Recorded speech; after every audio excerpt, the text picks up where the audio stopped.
sale la placenta para volver al estado previo del embarazo, que por lo general va a durar más o menos entre 6 semanas, ¿no? Vamos a tener tres tipos de vamos a clasificarlo en tres partes. El puerperio inmediato, que va a ser durante las 24 primeras horas, el mediato, que va a ser después de 7 días, y el tardío, que va a ser de los 6 días hasta las 6 semanas postparto. De esta clasificación, la que vamos a tener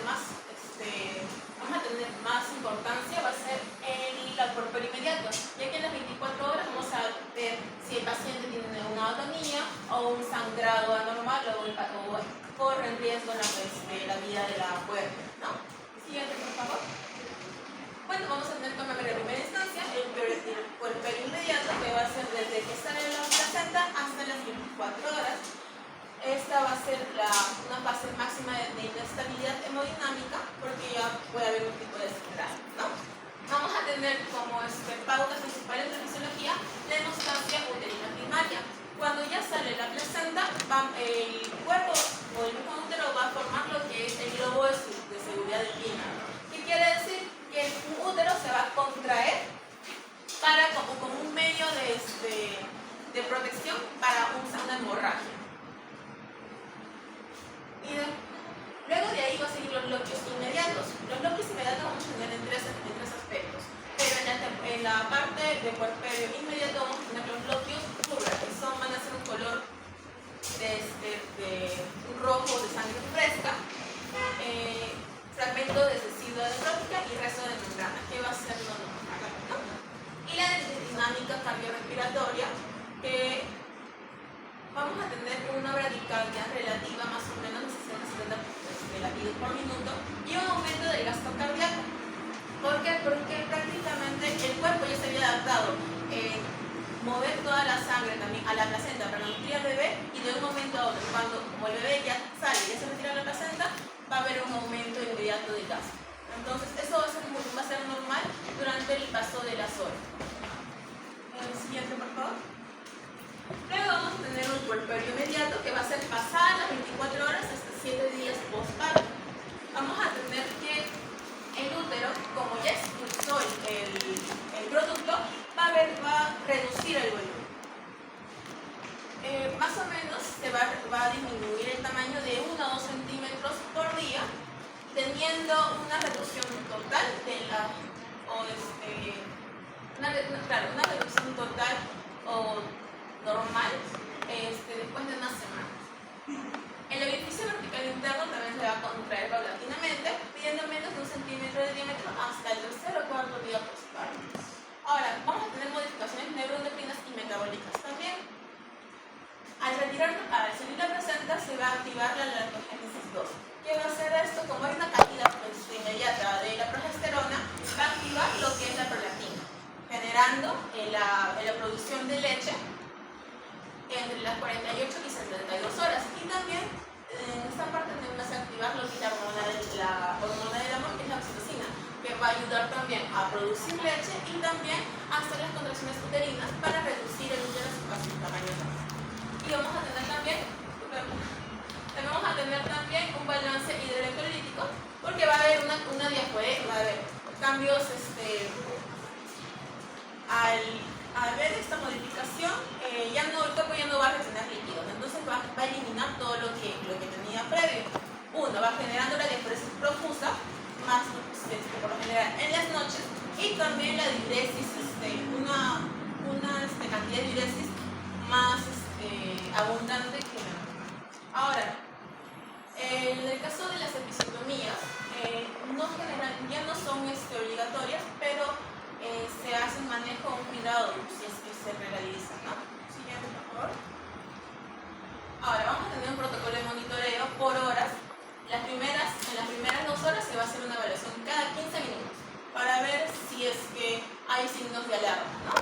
Después, entre la tercera y sexta hora, se va a evaluar cada media hora hasta las 24 horas, de 2 a 4 horas, para monitorizar más a la paciente si es que hay signos de infección, si hay atonía o si vemos que todavía está eliminando algún resto. Vamos a tener la evaluación clínica como el control de presión vital, es importante para ver si la paciente comienza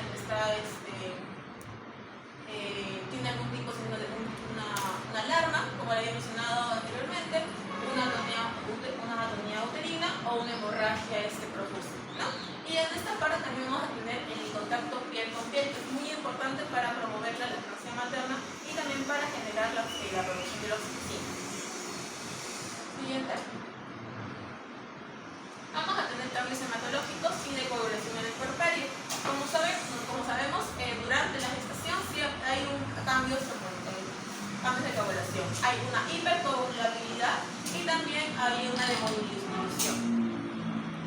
En cambios hematológicos como tal, vamos a tener el volumen sanguíneo, vamos a perder sangre, valores normales por lo general, en partos naturales vamos a perder más o menos entre 500 cc de sangre y en partos de por cesárea 1000 cc. Entonces va a haber una alteración que podría generar una anemia.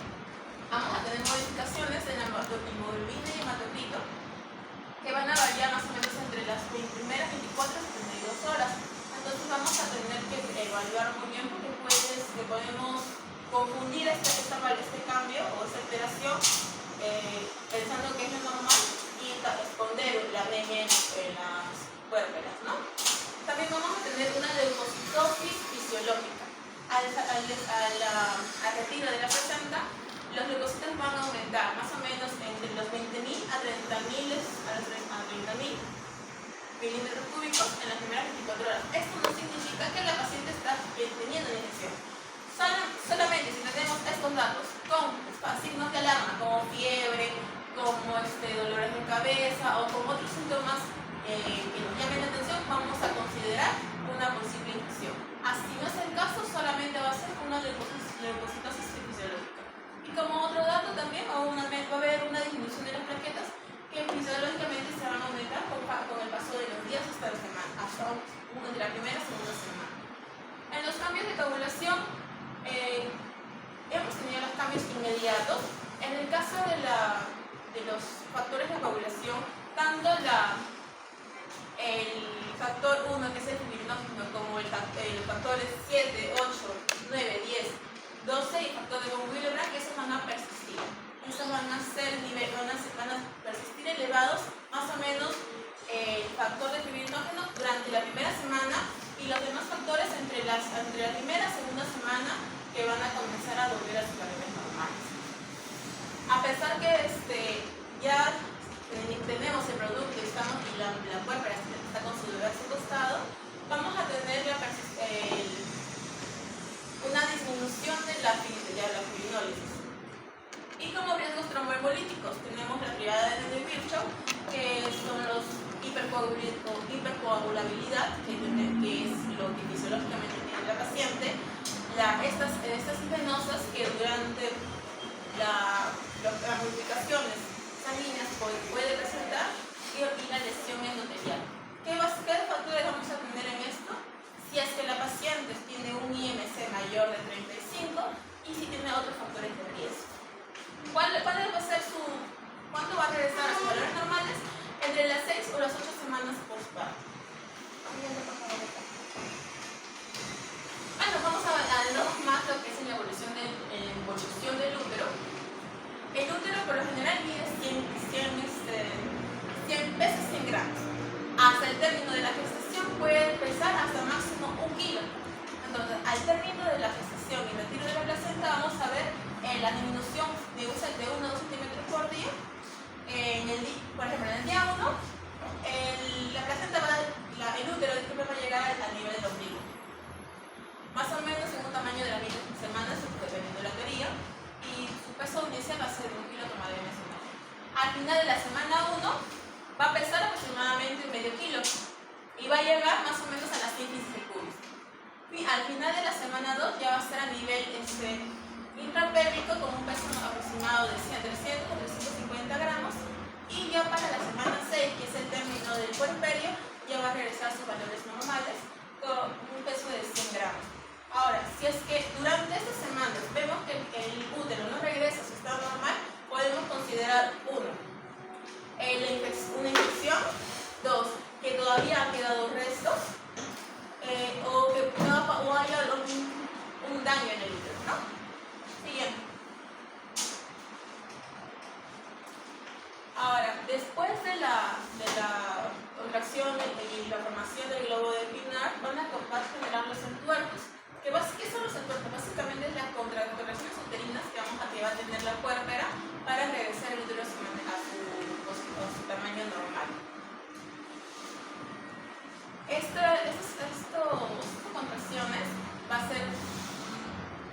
incómodas en las puérperas que las personas que están han tenido su primera gestación. Y va a depender mucho también de la lactancia materna, ya por la liberación de los hijos. El primer punto vamos a tener como el estímulo, que es la succión del bebé en el primer contacto. Al succionar este bebé, vamos a tener el punto de señal que le va a dar el cerebro para generar el impulso nervioso para la liberación de los oxígenos. Posteriormente va a ser la liberación y la contracción uterina para recuperar el tono uterino. Básicamente eso. Sin lactancia materna o sin lactancia en las primeras 24 horas, nuestro proceso de recuperación del gestante se va a ver involucrado, va a ser más lento. Por eso siempre se dice que es el contacto directo con el bebé. Siguiente. Ahora vamos a tener los loquios. Los loquios, como lo he mencionado anteriormente, son las expresiones que salen postparto. Vamos a tener en el efecto inmediato los loquios que son los loquios rojos o rubras, que va a ser del día 1 al 3. Luego vamos a tener los loquios serosos, que se dividen en loquios serosos seminolentos, loquios serosos y por último los loquios blancos o algas.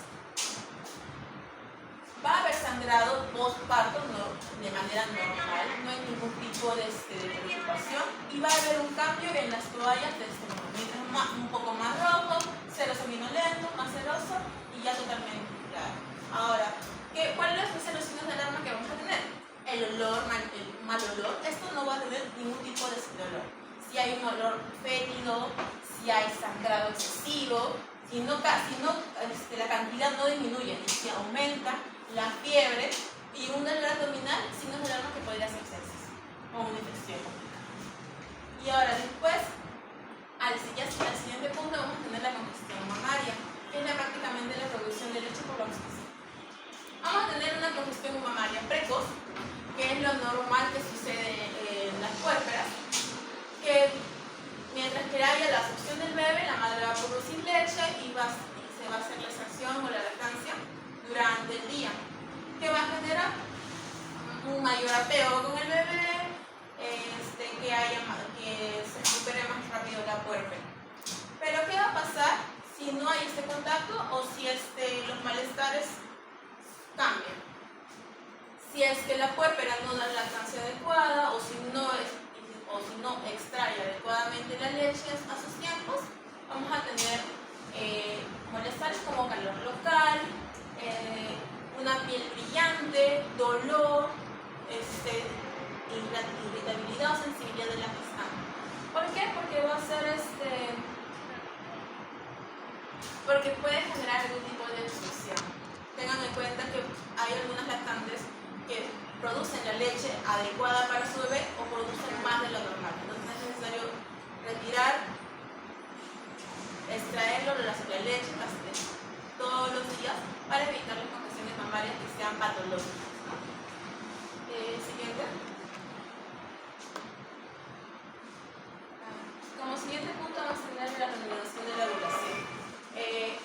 Hay un punto que siempre se dice que cuando una madre está lactando, al lactar es un tipo de protección para no quedar embarazada. Pero siempre y cuando vamos a tener unos puntos claves, siempre y cuando sea lactancia materna exclusiva, que haya ausencia de la amamentación y que no excedan los 6 meses de cesárea. Las mujeres que no amamantan van a tener una ovulación de entre las 6 a 8 semanas postparto y la gestación de 6 a 12 semanas. Y las mujeres que amamantan exclusivamente va a aumentar los índices de prolactina y disminuir la ovulación. La ovulación va a retrasarse de los 4 a 6 meses y puede generarse la ovulación antes de la menstruación. Ahora, que haya lactancia exclusiva materna no significa que no puedan quedar embarazadas, y es un punto muy claro que se tiene que decir a todas las puertas. Siguiente.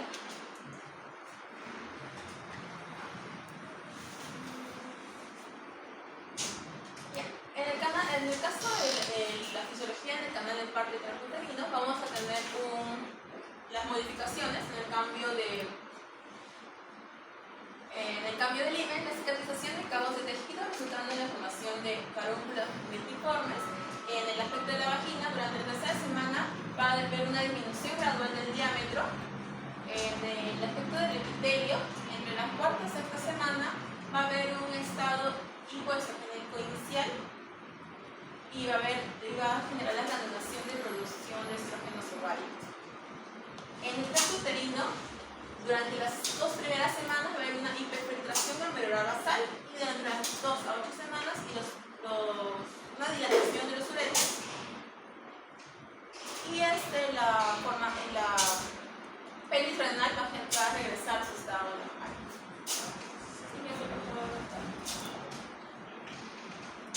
Bueno, esto ya lo había mencionado anteriormente, la atención materna, de la degeneración del estímulo del cerebro para la producción de leche y como que es un ciclo básicamente, ¿no? Ahora vamos a tener la transición láctea, que va a ser los primeros 5 días, va a ser el calostro, que tiene la inmunoglobulina A, que nos va a ayudar para el bebé para fortalecer sus defensas. La leche de transición entre el día 5 al día 15 y la leche madura después de la tercera semana, ¿no? El siguiente, por favor, doctor. Ahora, la evaluación clínica integral, vamos a tener 4 objetivos. Vigilar la recuperación fisiológica materna, detectar precozmente las complicaciones, para eso les mencionaba que teníamos un puerperio inmediato, promover la lactancia materna exclusiva tanto para la mamá, para mejorar recuperar su estado inicial y también para el bebé, y brindar la educación y el autocuidado para la rectificación familiar. Ahora, es necesario que después del parto haya una movilización precoz. ¿Para qué? Para evitar los tromboembolismos o los daños cardiológicos, ¿no?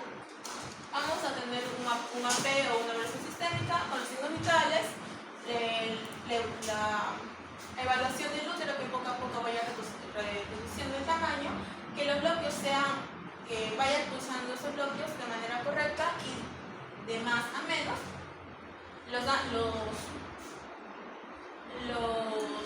el estudio del área del perineo o la herida de incisión para ver si ha generado hematomas, algún otro daño post el parto, en las mamas para evitar alguna congestión o alguna obstrucción de los conductos, y en el caso del pastor urinario, descartar la retención urinaria, que en muchos casos suele darse las gestantes, ¿no?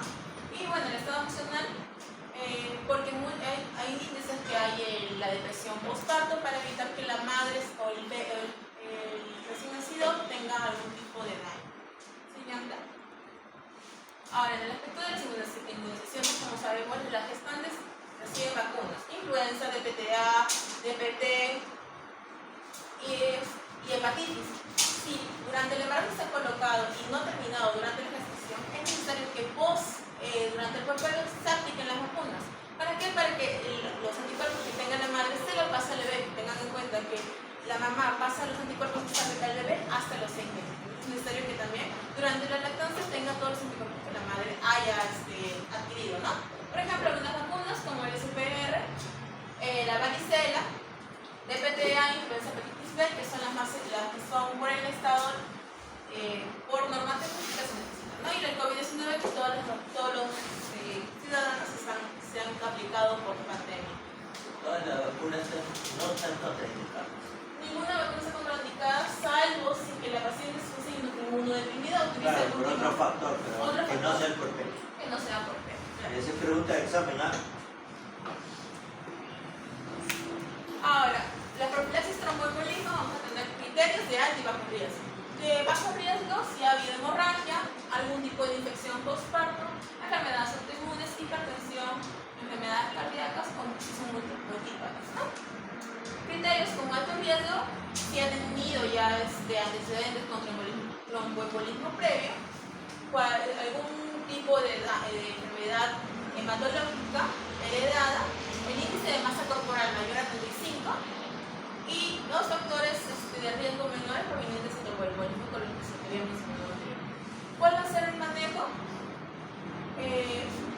Vamos a tener medidas mecánicas, farmacológicas y diagnósticas. En el paciente de bajo riesgo, en medidas mecánicas vamos a tener un dispositivo de compresión neumática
inicio de actividades físicas y la orientación a la planificación familiar. Tengan en cuenta que algunos tienen la idea errónea que la lactancia es un anticonceptivo, también 100% seguro. Signos de alarma que vamos a tener básicamente el sangrado abundante, la fiebre mayor de 38 grados, loquios con mal olor o abundantes, dolor abdominal intenso, dolor, calor, enrojecimiento mamario, que sería la congestión tardía, la cefalea intensa, la disnea o dolores en extremidades inferiores y posible riesgo de una depresión postparto, o sea, la tristeza resistente o una ideación suicida. Eso sería todo.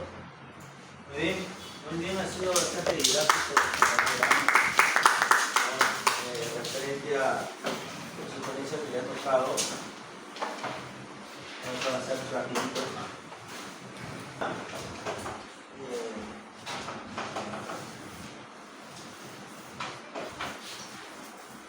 Lo que es de la fisiología a la emergencia crítica, sobre todo por lo de sexo.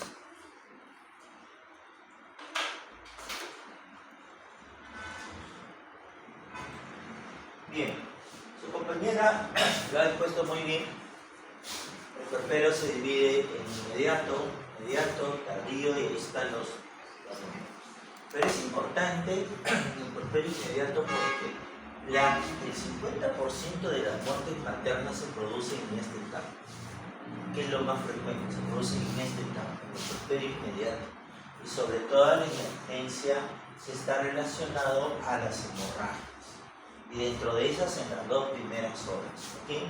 Pero yo puedo tener una hemorragia en el puerperio inmediato, en el puerperio inmediato, en el puerperio tardío. Por ejemplo, acá puedo tener una hemorragia por una atonía uterina, por un trauma obstétrico, por un desgarro cervical, por un desgarro vaginal, por un hematoma. ¿Okay? Acá puedo tener una hemorragia, por ejemplo, por una retención de restos de placenta, restos de membranas. Y acá puedo tener una hemorragia uterina, ¿no? Porque estoy dentro de una hemorragia tardía, ¿ya? O secundaria, ¿ya? Por ejemplo, un coriocarcinoma, ¿no? 21 días, ese era el anterior, una hemorragia severa por un coriocarcinoma. Pero en las 3 puedo tener hemorragia. Puedo tener, por ejemplo, aquí, a partir de aquí, viene lo que es más un puerperio patológico relacionado a las infecciones, a los trastornos metabólicos. ¿Okay?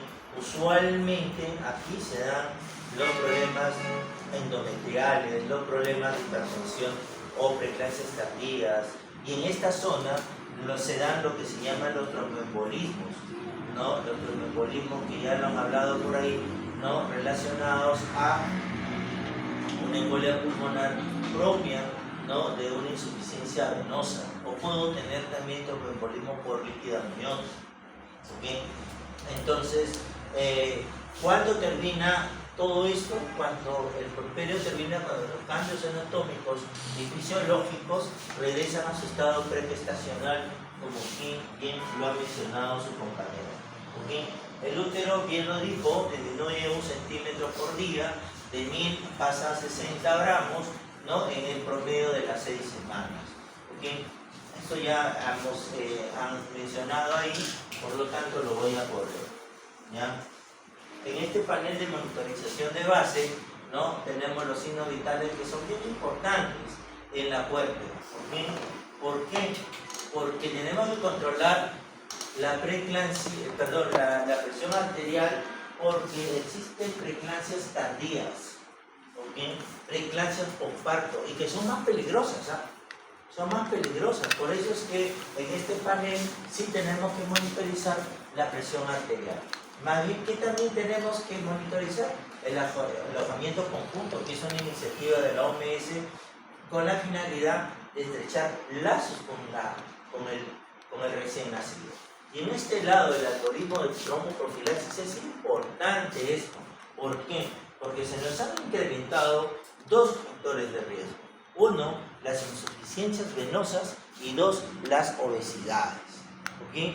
Tenemos obesidad, 30% de las mujeres restantes tienen obesidad y más del 30% tienen insuficiencia venosa. Si no, comiencen ustedes, ¿no? De los hombres, ¿cuántos tienen varices? ¿Usted, doctor, tiene? No se ha dado cuenta, pero sí tiene. Pero sí tenemos. Y de las mujeres también tenemos. ¿Ok? Entonces se convierte en un factor de riesgo bien importante y más aún en el contexto máximo de una poscesárea.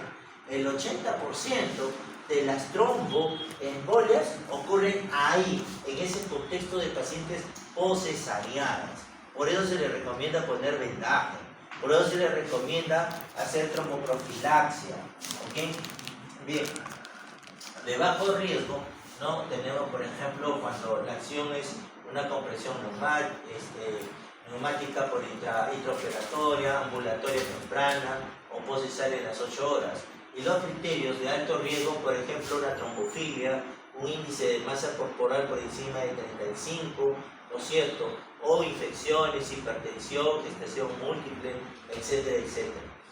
¿Ok? Entonces, y el manejo va a ser, pues, con heparina de bajo peso molecular y es sobre todo la enoxaparina.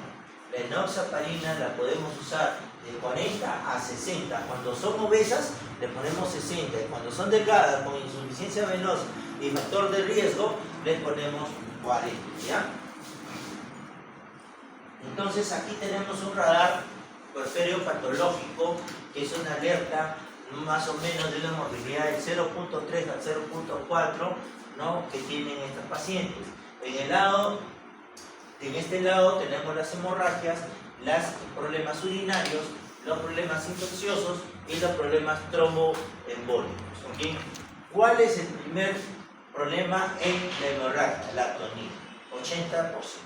Segundo, la retención de restos. Tercero, las laceraciones y la atonía uterina, que es bien raro, ¿okay? Es bien raro, pero usualmente las emergencias o los problemas que se dan en el puerperio inmediato son relacionados a estos problemas que tenemos aquí. Las infecciones urinarias se dan más o menos al segundo o tercer día, ¿no? Tercer día para arriba se comienzan a presentar las infecciones urinarias en el postparto, ¿no es cierto? ¿Okay? ¿Y esto por qué? Porque muchas veces manipulamos al paciente poniéndole una sotampol. Las infecciones como una endometritis, una mastitis, una infección de sitio operatorio o una coreogenitis residual se están presentando más o menos al quinto día para adelante. ¿Okay? El quinto día para adelante. Entonces estas son en las primeras 24 horas, en los primeros 2 días, 5 días, ¿no es cierto? 5 días tenemos una infección del sitio operatorio. ¿Okay? Entonces, ¿qué tenemos? La endometritis. La endometritis, ¿cuál es la característica? Fiebre y su involución uterina o sensibilidad del útero y locos malolientes. ¿Okay? En la mastitis vamos a tener obviamente una mama congestiva con signo de trombosis, ¿no? Con un recién nacido que no ha lactado, ¿no? Y bastante dolor. En las infecciones del sitio operatorio tenemos dos, las superficiales y las profundas. Las superficiales es piel, tejido celular subcutáneo. Las profundas es piel, tejido celular subcutáneo, músculo y aponeurosis, y muchas veces se van hasta cavidad abdominal. ¿Okay? Todo el paquete. Esas son las que más riesgo tenemos, por ejemplo, de tener una fascitis necrotizante. Son pacientes que pueden llegar a una sepsis. ¿Okay? ¿Ya? Y las coreogenitis residuales por un RPM antes del parto. ¿Okay? Y las trombovasculares o tromboembolias, ¿no? Tenemos la trombosis venosa profunda y embolia pulmonar, ¿no? Súbita, que se presentan ya sea por coágulos de sangre, trombos o por líquidos amnióticos que se presentan. ¿Okay? Bien, entonces, ¿qué tenemos aquí en esta matriz? Tenemos, por un lado, la fisiopatología, la clínica y el tratamiento. La endometritis es una infección polimicrobiana. ¿Okay? Polimicrobiana. ¿Ya? ¿Qué vamos a tener? Anaerobios y aerobios. Por lo tanto, mi tratamiento tiene que estar dirigido a los anaerobios y aerobios. ¿Okay? Entonces, más común es en las cesáreas. El factor de riesgo más importante para una endometritis es la cesárea, no el parto vaginal. 80% de las endometritis se producen en las cesáreas, ¿ok? Muy bien, entonces, ¿cuál es el signo clave? Fiebre, 48 horas, sensibilidad uterina, bloqueos purulentos, leucocitos con desviación izquierda. ¿Qué voy a dar de tratamiento? Voy a dar clindamicina, que me va a agarrar anaerobios, ¿no es cierto? Gentamicina, que me va a agarrar a positivos, y le puedo añadir ampicilina para estreptococo gram positivo, ¿no es cierto? Entonces, agarro gram positivos, no gram negativos, ya anaerobios. Antes dábamos anticlorogenta, que hasta ahora se da anticlorogenta, o damos clindamicina y damos ceftriaxona, o damos metronidazol y damos ceftriaxona, o damos ampicilina más metronidazol, o damos cefazolina más metronidazol o más gentamicina. La idea es tomar con más digámosle así, cobertura estos microorganismos. ¿Qué tengo aquí en la infección del sitio respiratorio? O sea, ¿cuál es la idea?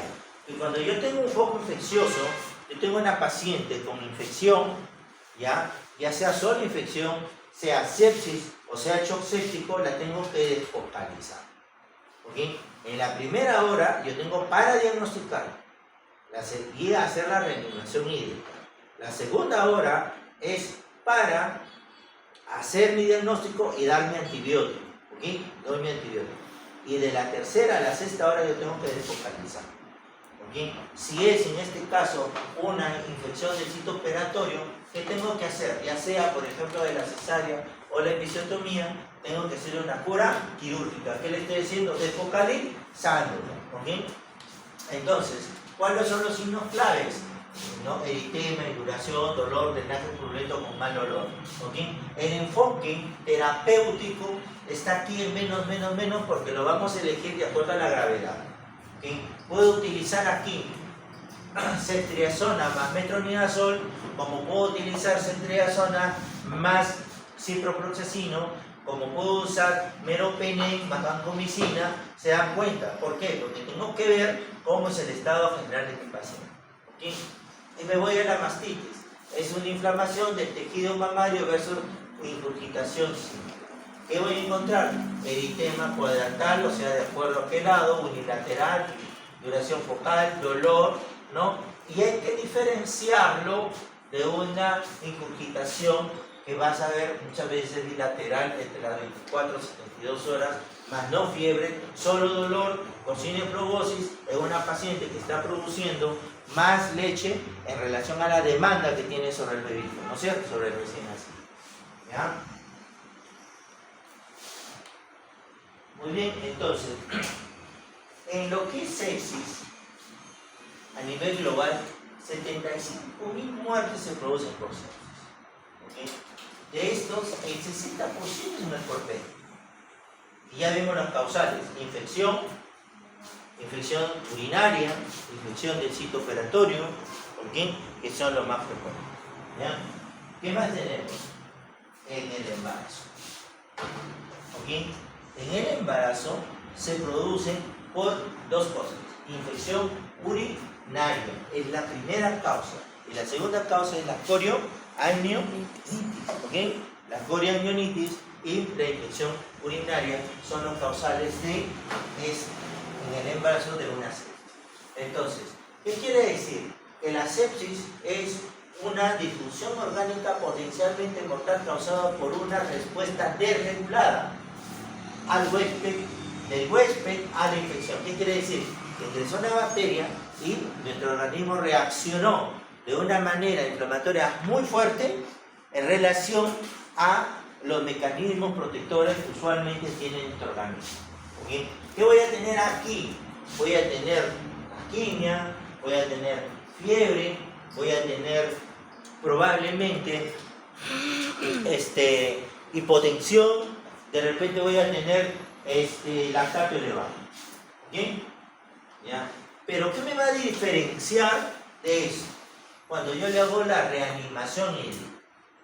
Entonces, cuando yo le hago la reanimación hídrica a este paciente, me va a subir la presión, va a mejorar su estado general, le pongo su metamizol, le bajo la fiebre y es una paciente en mejor estado general. ¿Ok? Comienza a miccionar, ¿ok? Más de 0.5 kilogramos minuto, ¿ya? Y sus funciones están dentro del rango normal. Puede haber leucocitosis y todo lo que queramos, ¿ya? Entonces, pero si yo a pesar de haberla reanimado, no me eleva la presión, ¿okay? Y voy a necesitar vasopresores, ese es un choque. ¿Okay? Es un choque. ¿Ya? ¿Y qué voy a tener como meta? Dos cosas. La PAN por encima o igual de 65, porque si está por debajo de 65, voy a lesionar riñón, voy a lesionar pulmón, voy a tener problemas de inmovilización cerebral, ¿no es cierto?, del estado de la conciencia. Y dos, el lactato sérico. Es bien importante el lactato sérico. El lactato sérico va disminuyendo, quiere decir que mi perfusión está bien. Pero si el lactato sérico no me disminuye, quiere decir que no tengo una buena perfusión. Por lo tanto, hay una respiración de qué tipo, aeróbica o anaeróbica. Anaeróbica, ¿no es cierto? ¿Ok? Es anaeróbica, por eso es que me está produciendo bastante ácido láctico la paciente. ¿Ok? Entonces, esto va a ser bien importante, ¿no? Como un biomarcador. ¿Cuáles son las causas? Ruta obstétrica, la ruta no obstétrica, ¿no? El patógeno más importante y los factores de riesgo de puesto. ¿Okay? ¿Qué tengo acá en la ruta obstétrica? ¿No? Tengo la coriamnionitis principal anteparto, que ya dijimos. Puede ser en el preparto o en el postparto. La endometritis, principalmente en el postparto, la infección de herida operatoria y el aborto séptico. Son esos 3 o 4 causas más importantes de la ruta obstétrica. Y la ruta no obstétrica, ¿qué tengo aquí? La neumonía como causa más frecuente. Perdón, la infección del tracto urinario como causa más frecuente. ¿Ok? Tengo otros factores como neumonía, como apendicitis, pero que son extremadamente raros. Pero la infección urinaria como causa no obstétrica de sepsis, sí, o de shock séptico, sí. ¿Ok? Materno. ¿Ok? ¿Qué más tengo acá? Los puntos claves. ¿Qué bacterias tengo? E. coli como primer lugar, estreptococo, el grupo B, este es bien importante, y el estafilococo. Es bien importante manejar, ¿no?, estos dos microorganismos. Por lo tanto, nosotros no nos vayamos solo para gram negativos o anaerobios. Tenemos que pensar en estos dos microorganismos que son bien frecuentes en una sepsis y son los más peligrosos todavía. ¿Okay? Entonces siempre hay que dar, ¿no?, medicamentos para gram positivos. ¿Okay? ¿Qué más tengo? El peligro crítico, el estreptococo. Acá está. Peligro crítico, el estreptococo del grupo A es el principal patógeno asociado a mayor letalidad. Y ahí se lo describe. ¿Ya? Me voy por esta ruta de acá, y los factores clínicos de riesgo, ¿no? ¿Qué tengo? Cesárea inmediata, intraparto. ¿Ok? Es un riesgo alto. Ya les dije que la endometritis se produce en el 90% de este tipo de pacientes. ¿Qué más? La obesidad. ¿Ok? ¿Qué más? La diabetes. En Lima, ¿cuánto es el porcentaje de cesáreas? 50%. 40-50%. En Lima, de los partos. O ustedes cuando van al hospital están viendo más partos vaginales que cesáreas. Son más cesáreas. 50%. ¿El factor de riesgo de? ¿Qué más tengo? Obesidad. ¿Ven cuántas gorditas ven ustedes? Bastantes. Observan bastantes y varía. Pero estamos en un 30%. ¿Ok? ¿Qué más tenemos? Diabéticas. Bastante diabéticas. ¿Qué más tengo? PRIMI, anemia, parte solventada, la verdad que no hay. Pero anémicas, otro gran porcentaje. ¿Ok? O sea, miren, de todos los factores de riesgo tenemos anemia, tenemos primíparas, tenemos cesáreas, tenemos todo eso. HIV o VIH son, bueno, ahora los VIH están compensando más por el uso del carga, ¿no es cierto? O sea, no hay mucho paciente descompensado, ¿no? En estado avanzado, ¿no? Pero se le considera un factor de riesgo importante.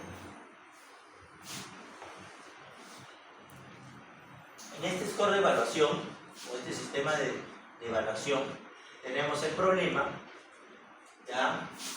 Tenemos el Q-SOFA y el Q-seguimiento.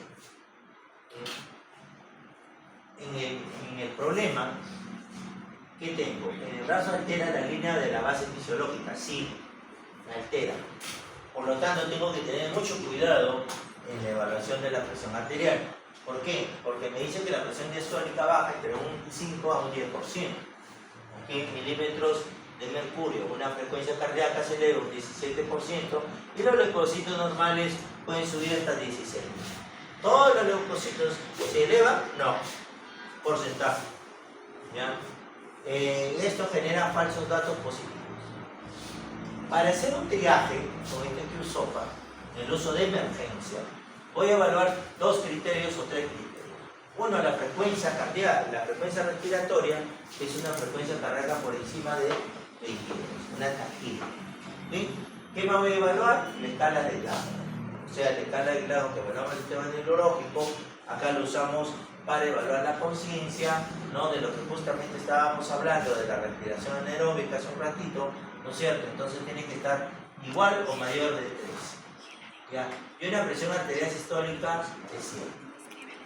¿Sí? Entonces, esos son los criterios para yo ya estar pensando en una sepsis o un shock séptico. ¿Ya? Y el diseño, la limitación está diseñado por la población en general, ya falla en identificar los cambios gestacionales.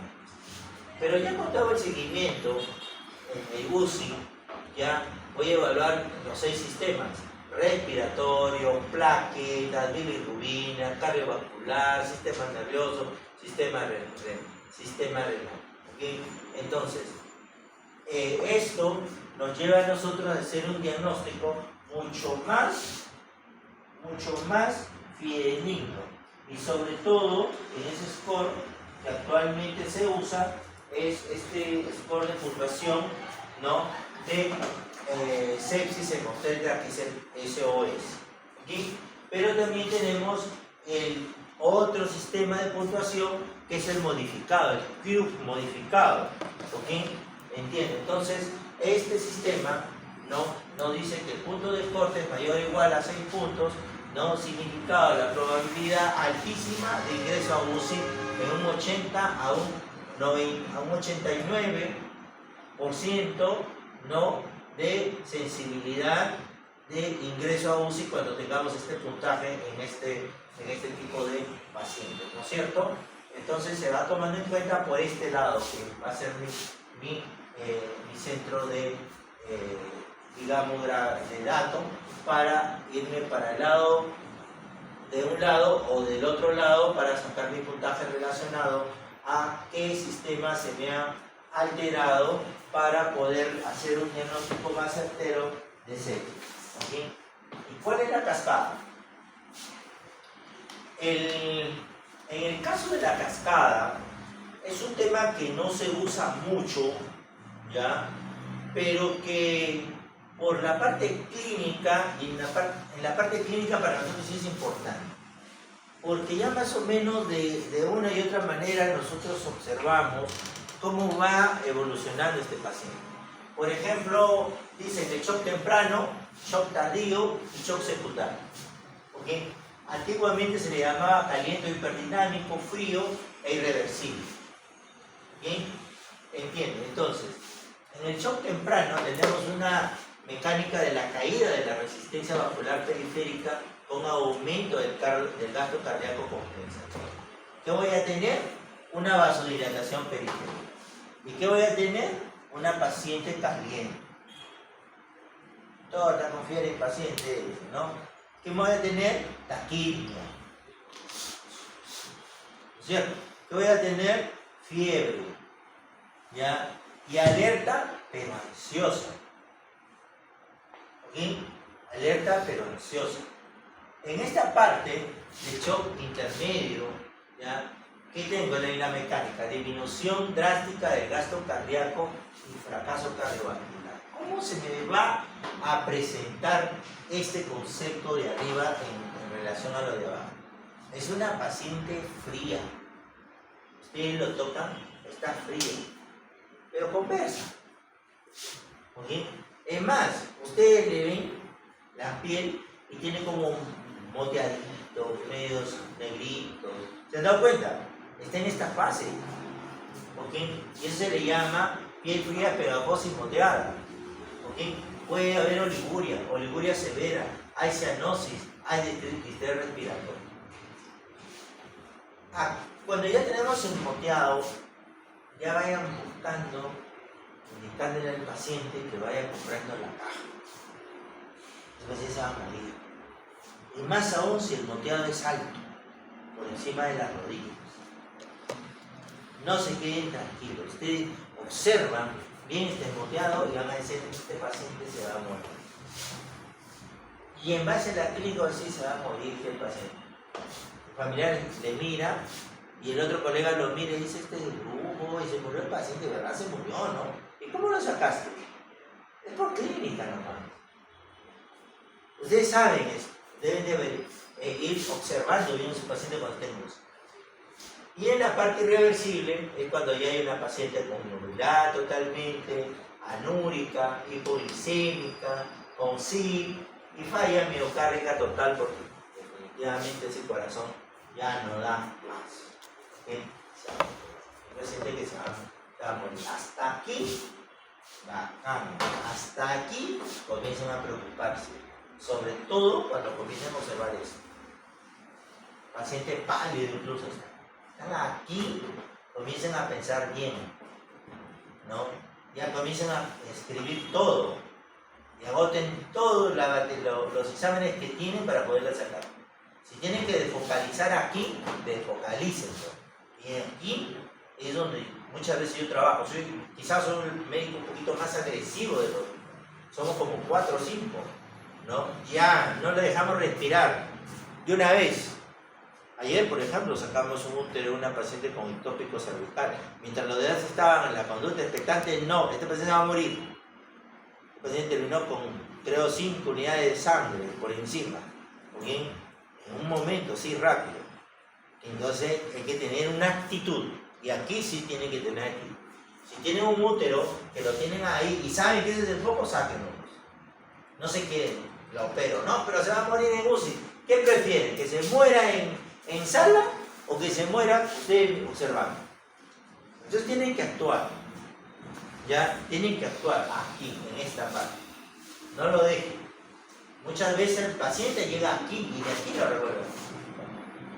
Con una intervención quirúrgica. No, pero que se va a chocar. Nada. Van, entran a sala y le limpian toda la herida operatoria. Echan agua, sacan todo lo que puedan. ¿Okay? No, que se va a disparar los trombos, eso es falso. Eso es falso, totalmente falso, no dispara nada. ¿Ya? Muy bien, entonces, en esta matriz de diagnóstico diferencial tenemos las definiciones clínicas, ¿no?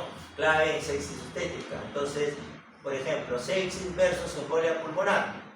Ambos tienen taquimia, hipotensión, taquicardia. Ambos. ¿Qué nos diferencia de la TEP? Aparición súbita, ausencia inicial de fiebre alta, dolor pleurítico agudo, disnea desproporcionada. Esa es la diferencia. Un tema súbito. Todas las tromboembolias, ya sea por líquido amniótico, sea por grasa, sea por coágulos, son agudos, son rápidos. ¿Okay? El paciente está tranquilo, comienza, doctor, me duele mi pecho, no puedo respirar. Esa situación es una tromboembolia, chicos.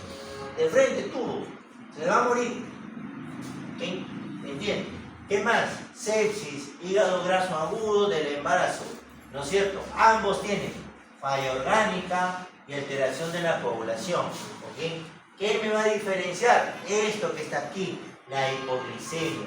Severa, temprana, ictericia, deterioro neurológico, ¿no? Marcado. Pero dentro de todo, que está aquí, la hipoglicemia. La hipoglicemia me va a diferenciar de una sepsis, ¿no? De un gel, ¿ok? De una sepsis, de un gel, de una falla hepática por intoxicación por un medicamento, la glucosa. Siempre el hígado graso debuta con hipoglicemia, mientras que las demás debutan con hiperglicemia, se eleva la glucosa, por debajo de 60, ¿ok? 60. ¿Qué tengo aquí? Sepsis versus preeclampsia y gel. Ambas tienen falla renal, falla hepática, trombocitopenia. ¿Okay? ¿Qué me va a diferenciar? La presión arterial característica es alta, ¿no es cierto?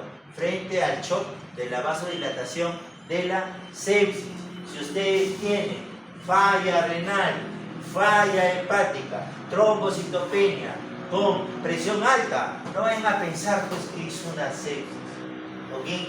Tienen que tener que es un shock. Este paciente tiene que estar en shock. ¿Ya? ¿Ya? En el protocolo de rescate, siempre, así como en las hemorragias obstétricas, ¿qué activamos? La clave roja. ¿Ok? En la preeclampsia activamos la clave azul. En las infecciones activamos la clave amarilla. Y en las violaciones activamos la clave violeta. ¿Ok? Entonces, ¿aquí qué vamos a activar? Una clave amarilla. ¿Ok?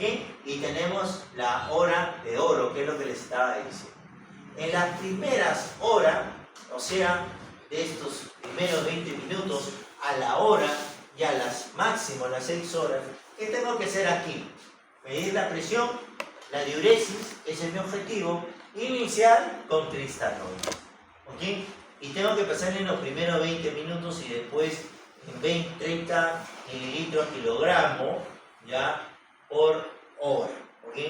Por hora. Kilogramo, o sea, y ahí le sacamos por hora. ¿Ok?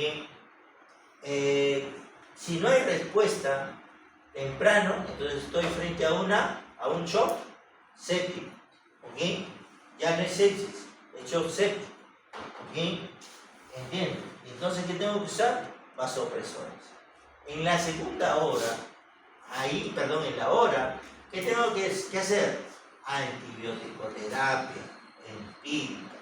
Pero como ya sabemos que es polimicrobiano, no le voy a dar solo para gram negativo, le tengo que dar para gram negativo, gram positivo y anaerobios, o sea, amplio espectro, ¿ok?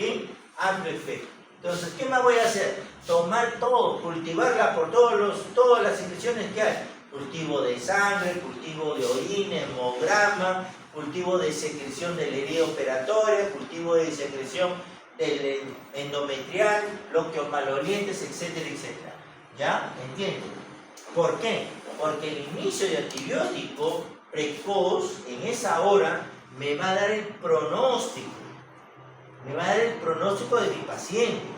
¿Ok? Y aquí, en este foco, ¿qué voy a hacer? Antes de las 6 horas, voy a desfocalizar. ¿Qué quiere decir? Histerectomía, volarme el acceso, cura quirúrgica, lo que sea, pero yo la desfocalizo, salvo que sea pues una infección urinaria, no le voy a sacar los riñones, ¿no? Pero si es una endometritis que el paciente me la va a llevar, o es una infección de herida operatoria, mi paciente pues igual tengo que curarla, ¿no? ¿No es cierto? Si es una endometritis le voy a sacar el útero, no me tengo que hacer problemas, ¿ya? Entonces, eso es bien importante tener en cuenta cuando nosotros manejamos este tipo de pacientes con esas características, ¿no? Y también el soporte, ¿no? El PAFI, que hay que tener en cuenta siempre la saturación, ¿no? En caso de que mi paciente no esté